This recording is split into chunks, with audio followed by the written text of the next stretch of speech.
जंगल में एक भूतनी रहती थी, लेकिन वो किसी को कभी परेशान नहीं करती। इसी वजह से गांव वाले उसे एक अच्छी भूतनी कहकर बुलाते थे। वह भूतनी बहुत अच्छी थी। जो भी इंसान परेशान होता या दुखी होकर उसके पास जाता, वो अक्सर उसे समझती और उनका मार्गदर्शन भी करती। उसी गांव में एक परिवार था जिसमें की पत्नी भी थी। रमेश की पत्नी को बहुत गुस्सा आता था और वो गुस्से में किसी को कुछ भी बोल देती थी।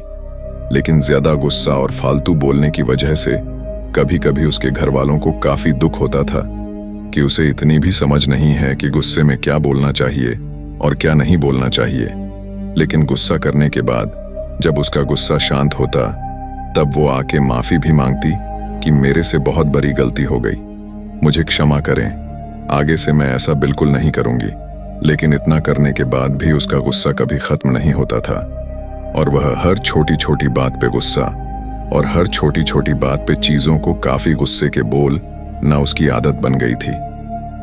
एक बार उसकी गलती की वजह से घर वालों ने उसे बहुत सुनाया और उसे बुरा लग गया और वो घर छोड़ के शाम के वक्त कहीं चली गई। वो गुस्से में घर से बाहर निकल तो गई थी, लेकिन वो जाए भी तो कहाँ जाए, और गुस्से में चलते चलते जंगल की ओर बढ़ चली। उसी जंगल में जिस जंगल में वो भूतनी रहती थी। रात हो गई और अब वो घर जाने का रास्ता बिल्कुल भूल चुकी थी।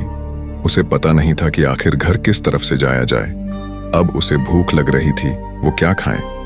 तभी उसे अचानक से पीछे से सरसराहट की आवाज आई। वह डरने लगी। पूरा जंगल अंधेरा और काला हो गया, ऐसे मानो जैसे कि उसके ऊपर अब कोई छाया मंडरा रहा हो। वो जोर से चीखने चिल्लाने लगी, मेरी मदद करो, मैं यहां फंस गई हूं। लेकिन कोई भी उसे मदद को तैयार नहीं आया। तभी उसने देखा कि इसके पीछे वही भूतनी खड़ी है, जिसका रूप बहुत डरावना था और वो गुस्से से उसकी तरफ देख रही थी। उसने पूछा, तुम कौन हो? भूतनी ने कहा, अगर तुम मुझे नहीं जानती, तुम इस गांव में कैसे हो? उसने कहा, तुम क्या मेरी मदद करोगी? उसने कहा, मैं मतलबी लोग की मदद नहीं करती, जिनको गुस्से में अपना सच नहीं देखता कि वो क्या कर रहे हैं। उसने कहा, मुझे गुस्सा नहीं आता, तुम्हें कैसे पता मुझे ज्यादा गुस्सा आता है? भूतनी चुपचाप उसे देख रही थी। थोड़ी देर बाद उसको महसूस हुआ कि हाँ, वो गुस्सा कर रही है। उसने कहा, हाँ, मैं नादान हूं, मैं समझ नहीं पाती, लेकिन अब तुम ही बताओ, मैं अपने गुस्से को कम कैसे करूं? मेरी तो ये आदत बन चुकी है और ये आदत छूट भी तो नहीं रही है। तुम ही बताओ, इसका क्या उपाय है? तब भूतनी ने कहा, एक कहावत है, क्रोध से पहले सोचो, उसे दोबारा उगलने से रोको। उन्होंने बोला, इसका क्या मतलब है? तुम जरा खुल के बताओ, हमें ये बात समझ में नहीं आ रही। भूतनी फिर मुस्कुराए और बोली, मैं तुम्हें एक कहानी सुनाती हूं। ये कहानी निश्चय ही तुम्हारे सवालों के सारे जवाब दे देगी। एक समय की बात है, एक छोटे से गांव में एक बुढ़िया रहती थी। उनका नाम धन्या था। धन्या बहुत ही प्यारी और दयालु महिला थी, लेकिन एक समस्या उनके गुस्से की थी। वे छोटी छोटी बातों पर बहुत जल्दी गुस्सा हो जाया करती थीं। जब उसे गुस्सा आता तो कभी नहीं देखती उसके सामने कौन है और कौन नहीं। वो सबको गुस्से में अपने से छोटा ही समझती थी। बुढ़िया जितनी गुस्सैल थी, उतनी ही लालची थी। उसके मन में धन और पैसों को लेकर अपार लालच था। एक समय बुढ़िया के पास खाने को कुछ नहीं बचा और वो पैसे भी नहीं कमाना चाहती थी, तो उसके मन में तरकीब सूझी। उसे याद आया, गांव में मेला लगा है, क्यों ना इस मेले से कुछ लाभ लिया जाए। धन्या ने सोचा कि यह एक अच्छा मौका है कि उनके गुस्से को कुछ सीख मिले। उन्होंने गांव के लड़कों को बुलाया और कहा, मेरे पास एक चुटकुला है, अगर तुम मुझे हंसाओगे तो मैं तुम्हें एक सिक्का दूंगी, लेकिन अगर तुम मुझे हंसा ना पाओगे तो तुम्हें मुझसे 2 सिक्के देने होंगे। अब बुढ़िया अंदर ही अंदर बहुत खुश हो रही थी कि इन बच्चों को बेवकूफ बना के अब मैं पैसे भी कमा लूंगी और मेरा काम भी चल जाएगा। इन्हें भला क्या पता लगता है, बच्चे तो वैसे ही चुटकुला से हंसते हैं। लड़के राजी हो गए।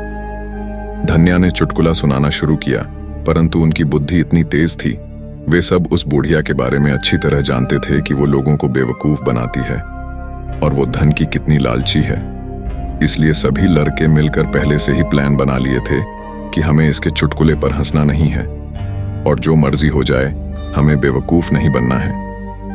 बुढ़िया ने उन लड़कों से पूछा, क्या तुम सभी तैयार हो? लड़कों ने जवाब दिया, हाँ बिल्कुल, हम सब तैयार हैं, आप चुटकुला सुनाओ। फिर बुढ़िया ने एक मजेदार चुटकुला सुनाया, लेकिन किसी भी लड़के ने थोड़ी सी भी हंसी नहीं निकाली।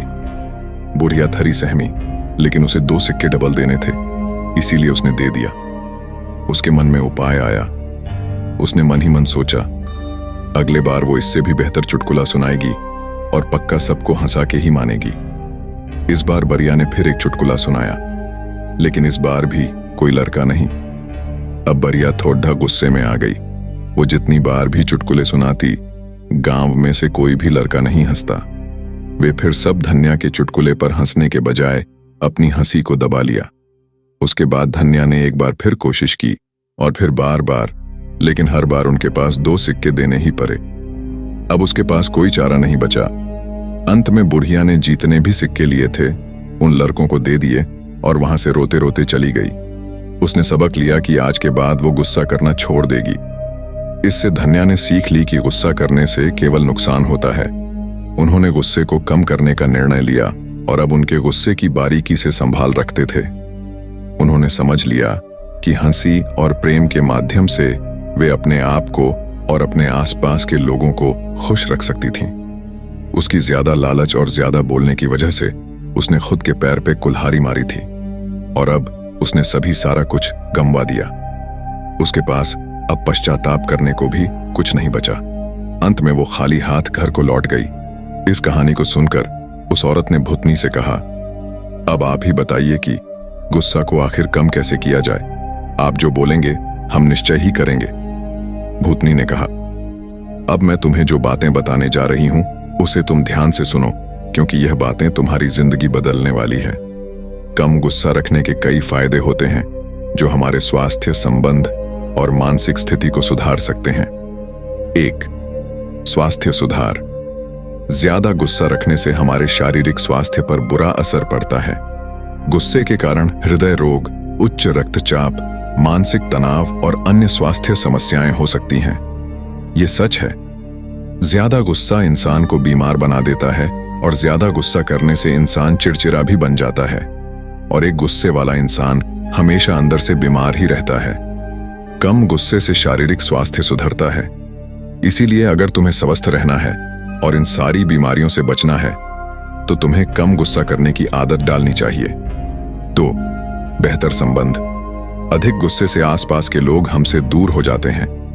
कम गुस्सा रखने से हम अपने परिवार, दोस्त और समाज में अच्छे संबंध बना सकते हैं, क्योंकि गुस्से में हम हमेशा दूसरों की बेइज्जती करते हैं और हम प्यार भरे शब्द उन रिश्तों में नहीं बोल पाते जहां बोलना चाहिए। और जहां पे प्यार भरे शब्द नहीं, वहां पे भला रिश्ता कैसे रहेगा? क्योंकि रिश्ते प्रेम के सहारे चलते हैं। और जिन रिश्तों में प्रेम नहीं और जिन रिश्तों में तुम प्यार से बात नहीं करोगे, तुम प्यार से बोलोगे नहीं, वहां पे भला रिश्ते कैसे टिकेंगे? इसीलिए रिश्ते को संभालना है तो पहले प्यार से बोलना सीखो। लेकिन तुम प्यार से तभी बोलोगे जब तुम्हें कम गुस्सा आएगा। इसीलिए यह जरूरी है कि तुम कम गुस्सा करो। 3. बेहतर निर्णय। कहते हैं एक अशांत मन कभी भी सही फैसला नहीं ले सकता। इसलिए सही फैसला लेने के लिए मन का शांत होना जरूरी है। लेकिन मन तभी शांत होगा जब तुम्हें गुस्सा कम आएगा। जब तुम्हें गुस्सा आएगा तो मन हमेशा तुम्हारा अशांत रहेगा। फिर भला तुम ही बताओ, तुम सही फैसले कैसे ले सकते हो? और जब तुम सही फैसले नहीं लोगे तो भला वह जिंदगी का मतलब क्या है? तुम्हारा अस्तित्व ही क्या रह जाएगा? इसीलिए सही फैसले हमारे जिंदगी को बनाते हैं। गुस्से में हम अक्सर उचित निर्णय नहीं ले पाते हैं। कम गुस्सा रखने से हम ठीक से सोच सकते हैं और बेहतर निर्णय ले सकते हैं। 4. मानसिक शांति। जब हम गुस्से में होते हैं तो हमारी मानसिक स्थिति पर अच्छा प्रभाव पड़ता है। कम गुस्सा रखने से हमारी चिंता कम होती है और हमें शांति का अनुभव होता है। ज्यादा गुस्से में होने से हम अक्सर उच्च स्थितियों में नुकसान उठाते हैं। कम गुस्सा रखने से हम अपनी उच्च स्थिति और सम्मान बनाए रख सकते हैं। इन सभी फायदों से स्पष्ट है कि कम गुस्सा रखना हमारे जीवन को कई तरह से सुधार सकता है और हमें एक सकारात्मक और स्वस्थ दिशा में ले जा सकता है। इतना सब सुनने के बाद मुझे समझ में आ गया कि कम गुस्सा होने के कितने सारे फायदा हैं। आप अब कृपा करके आप मुझे ये बताइए कि गुस्सा को कम किया कैसे जाए। क्योंकि अभी के लिए यह सवाल जरूरी है। अभ्यास, ध्यान और चुप रहना। अगर तुम तीनों चीजों को करोगे तो तुम निश्चय ही गुस्से पर विजय पालोगे। जब भी तुम्हें लगे कि तुम गुस्सा करने वाले हो तो तुम बस 10 सेकंड के लिए बोलने से पहले चुप रहो। अपने मन को यही बताओ और समझाओ कि तुम 10 सेकंड तक कुछ नहीं बोलोगे। उसके बाद तुम वहां से हो सके तो चले जाओ। गुस्से में अगर तुम उस जगह को छोड़कर कहीं और चले जाते हो तो तुम निश्चय ही उस पर विजय पालोगे और बिना कुछ बोले तुम वहां जीत जाओगे। और ये तभी होगा जब तुम ध्यान करोगे और जब तुम हर दिन इस बात का प्रयास करोगे। अगर तुम ऐसा कर पाते हो तो तुम्हारी विजय निश्चित है। इतना सुनने के बाद उस औरत की जिंदगी बदल गई और उससे भूतनी का धन्यवाद कहा और खुशी खुशी अपने घर आके शुरुआत करी और अब वो पहले से बदल चुकी थी। बाकी अगर ये कहानी आपको अच्छी लगी हो तो इस वीडियो को लाइक करें और ऐसी और कहानी सुनने के लिए YouTube चैनल को सब्सक्राइब करें। तब तक मिलते हैं हम आपसे ऐसी ही एक और प्रेरणादायक कहानी के साथ अगले दिन। धन्यवाद।